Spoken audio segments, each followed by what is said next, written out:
The stories of Mahabharata, retold by Sudipta Bhawmik.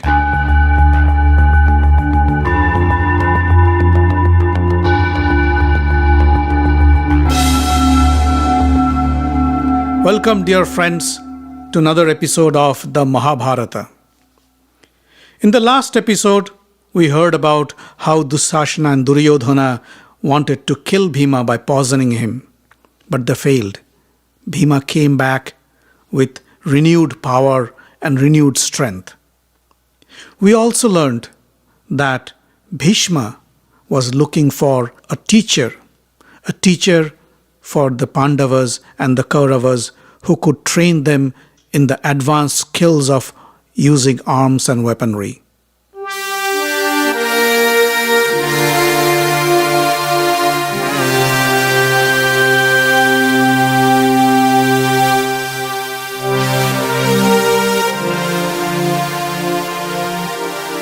One day, the Pandava and Kaurava brothers were playing with a wooden ball in a meadow not far from the royal palace. Suddenly, the ball rolled into a deep and unused well. It was dark inside, and the boys could hardly see the ball. They were all quite depressed to lose the ball and kept blaming each other for this loss. Suddenly, a Brahmin appeared in tattered clothes. He saw the quarreling boys and laughed at them. "Aren't you the Kuru princes? You can't even pick up a ball from a well? What kind of arms training did you get from your guru?" he said. One of the brothers said, "Sir, do you see how deep the well is? And what does our arms training got to do with it?" The Brahmin said, "Well, if you knew how to use your bows and arrows, you could have picked up the ball quite easily." Then he took off a ring from his finger and dropped it into the well and said, "Here, not only can I pick up the ball, I can also pick up this ring with my bow and arrow. Do you want me to show you how?" Yudhishthira said, Yes, sir, please do, and we'll give you whatever you want." The Brahmin said, "All I want is a good meal." Yudhishthira said, "Sir, if you can do what you said, then not only a meal, we will arrange for a permanent livelihood for you in the palace of Hastinapura." The Brahmin smiled and said, "Fine." He looked at the tall grass field around and told the boys, "Go, get me some reeds from those grasses." The boys ran to get the reeds. The Brahmin took them, and with a knife he sharpened one end of each reed. Then he stood next to the well, concentrated for a while, and then shot a reed down into the well. The reed pierced the top of the floating ball, but kept perfectly balanced and vertical. He then took another reed and shot it exactly the same as before, but this reed hit the rear end of the first one and stuck there. One after another, the Brahmin shot the reeds, and they stuck to each other and formed a long chain which soon reached the top of the well. He then gently pulled the chain of reeds and retrieved the ball from the well. The boys applauded and cried out in joy. The Brahmin said, "Wait, I still have to recover my ring." He then looked at Arjuna and said, "Give me your bow and arrow." Arjuna gave him his bow and arrow. The Brahmin engaged an arrow to the bow, aimed down the well, chanted a few mantras, and released the arrow. The arrow went straight in, and magically it came up to him with the ring attached to its tip. The boys were awed, to say the least. Yudhishthira said, "Sir, who are you? You just cannot be a simple Brahmin." The Brahmin laughed and said, "I am Drona, the son of Rishi Bharadwaja. Go and tell your granduncle Bhishma and tell him about me. I am sure he knows me." Some of the boys ran to the palace and informed Bhishma of the incident. Bhishma knew immediately that the teacher he was looking for has himself arrived at his door. He knew of Drona quite well, for Drona too received his arms training from Parashuram, who was also Bhishma's teacher. Besides, the fame of Drona as one of the most skilled warriors had reached his ears through his spies and informers. Bhishma came out to the meadow and welcomed Drona with open arms. Drona, we are indeed honored to have you here at Hastinapur. I would like to offer you the position of the royal arms teacher of Hastinapur, and you can have whatever honorarium you'd like for your services. Please, please accept and honor us. Drona had no reason to reject the offer. It was for this very reason he had come to Hastinapur. Although he was a great teacher and a great warrior, but as a Brahmin, it was very difficult for him to earn a livelihood from his skills in weaponry. In fact, he was extremely poor and was desperate to find a job that would not only pay him well, but also give him the respect and honor he deserved. But he also had another ulterior motive, of which we will learn later.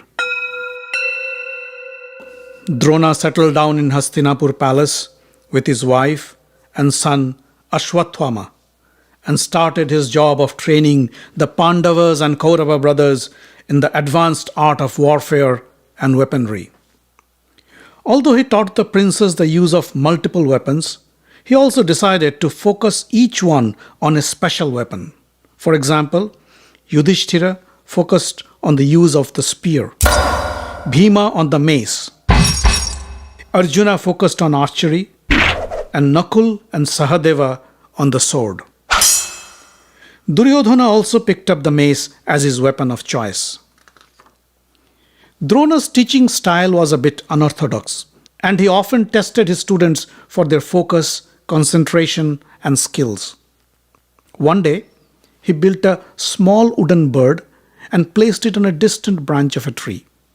He then called the princes and challenged them to hit the bird's eye using their skills with bows and arrows.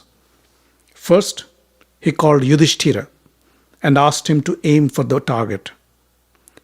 As Yudhishthira was ready to shoot, Drona asked, "What do you see, Yudhishthira?" Yudhishthira was puzzled.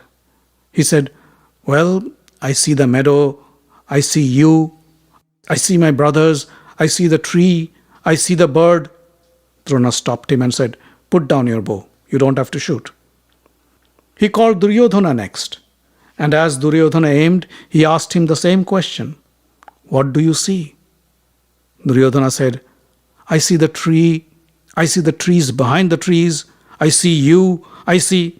Drona said, "All right, put down your bow."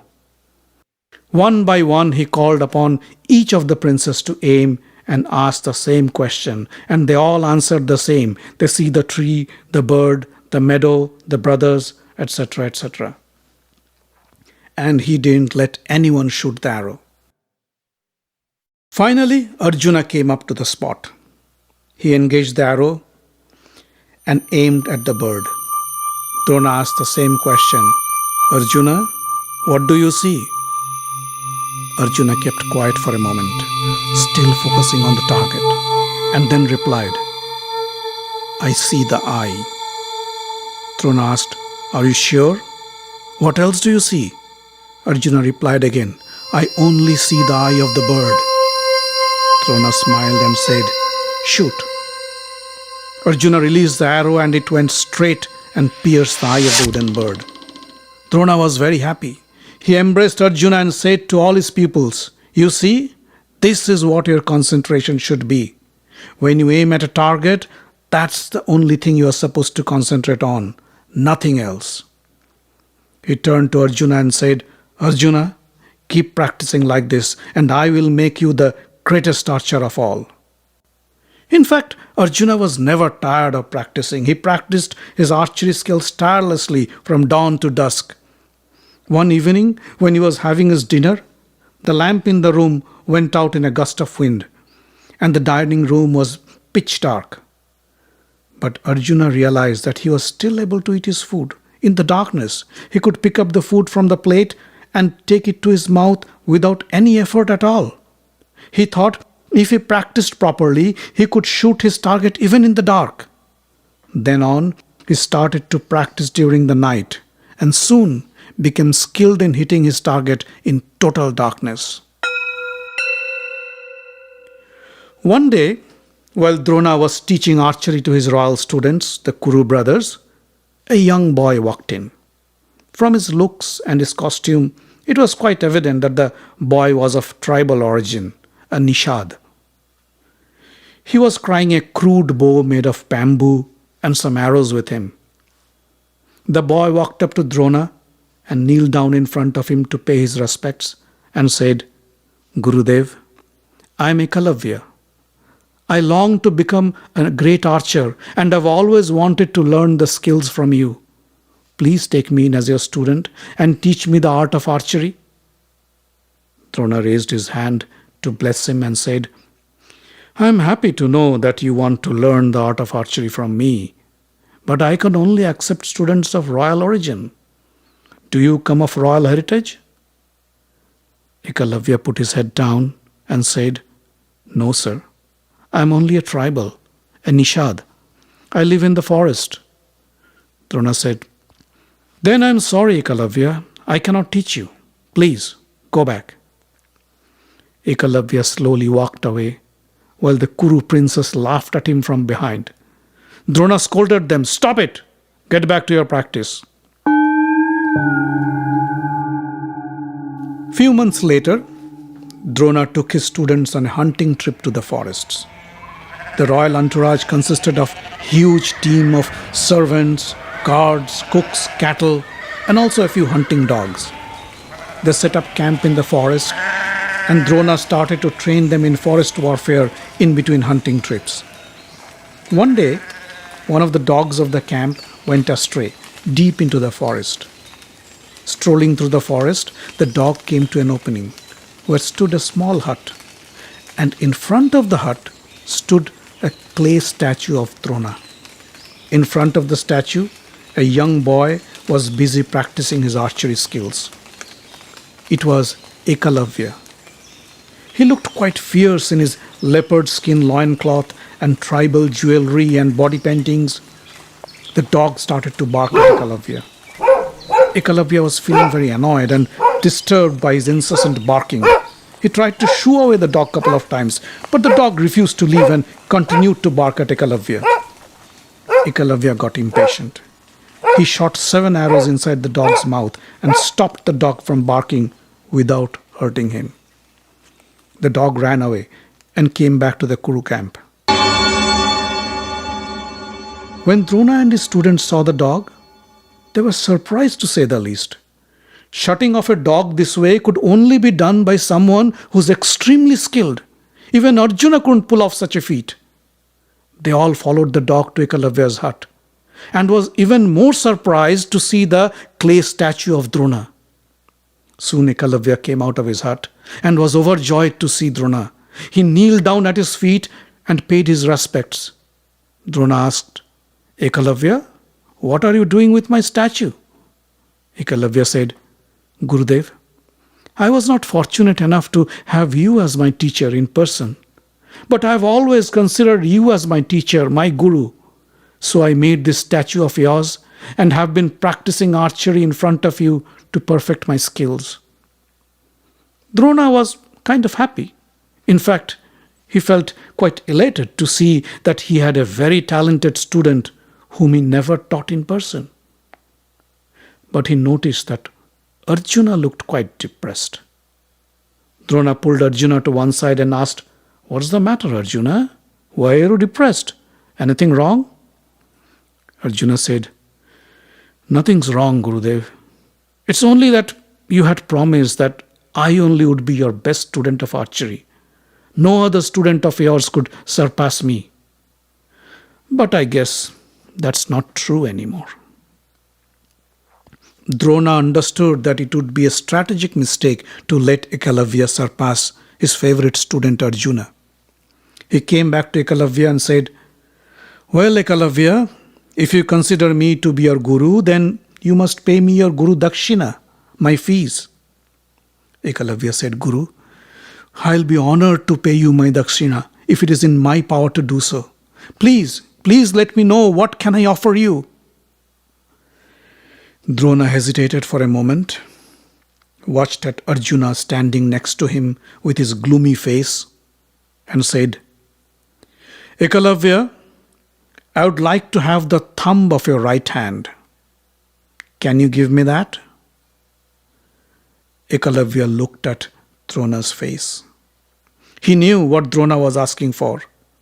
Cutting off his right thumb would mean that he would never be able to shoot an arrow again in his life.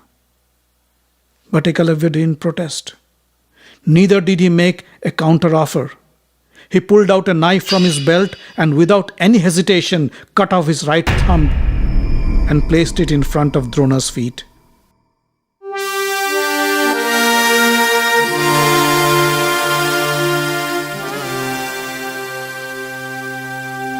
Drona was stunned and overwhelmed by Ekalavya's loyalty, but he didn't express any emotion.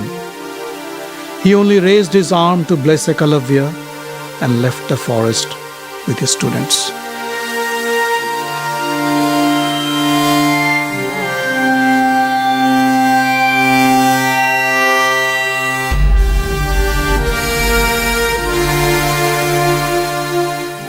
The Stories of Mahabharata is written, directed and told by Sudipta Bhawmik. Audio engineering, original music and sound design by Avi Ziv. Find us online at facebook.com/Mahabharata podcast. Join the group for updates and news. Subscribe to the podcast using iTunes or any other podcast catcher. On Twitter, we are at Mahabharat Audio. The podcast is distributed under the Creative Commons non-commercial license.